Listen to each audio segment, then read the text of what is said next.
réveil, c'est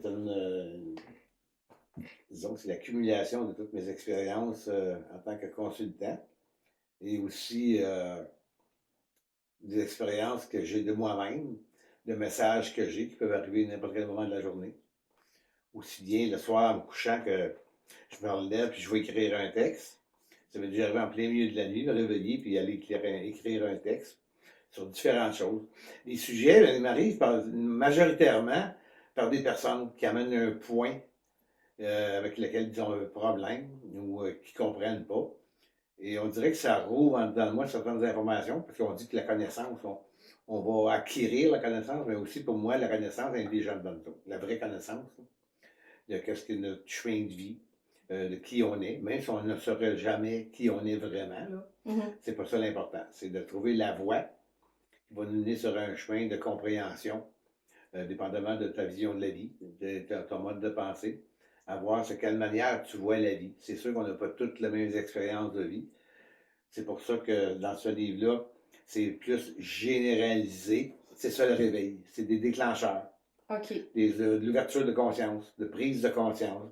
Que des choses qu'on sait depuis longtemps dans nous autres, mais tant qu'on ne l'a pas en pleine figure, que ce soit par un événement extérieur ou simplement par une lecture de livre.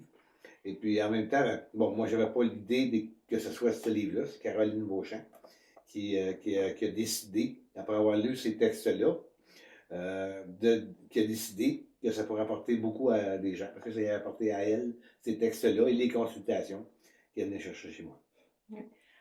Donc, le réveil, c'est des mots qui réveillent. Oui, des mots, des phrases,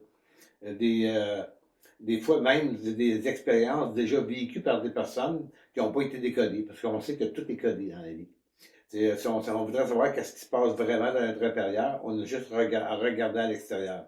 L'extérieur, c'est comme le miroir de notre intérieur, mais il ne faut pas y vivre. Faut pas vivre à l'extérieur. Non. C'est comme à quelque part, c'est comme si c'est une communication qui part de l'univers, qui part de n'importe quelle forme de pensée, qui vient nous renseigner sur notre intérieur. Donc, bien souvent, c'est comme les gens, des fois, posent des questions à leur intérieur, puis attendent d'avoir la réponse auditive. Oui, non, fais ça, ça, ça, ça, ça. Bien souvent, ces réponses-là vont arriver comme un cheveu sur la soupe, comme on dit au Québec, là, qui vont arriver par hasard. Ça va aussi bien en embarquant dans un autobus que le chauffeur te dise deux, trois mots, puis tu viens de déclencher. C'est comme tu rencontres une personne, puis ils vont te dire deux, trois phrases, où ils vont entamer un sujet. C'est exactement le sujet sur lequel tu questionnes, mais la personne a possiblement même pas conscience de ce qu'elle dit. C'est juste un messager. OK. On passe par cette personne-là. Quand on parle de matrice, on parle toujours de la mauvaise matrice. Mais il existe une bonne matrice.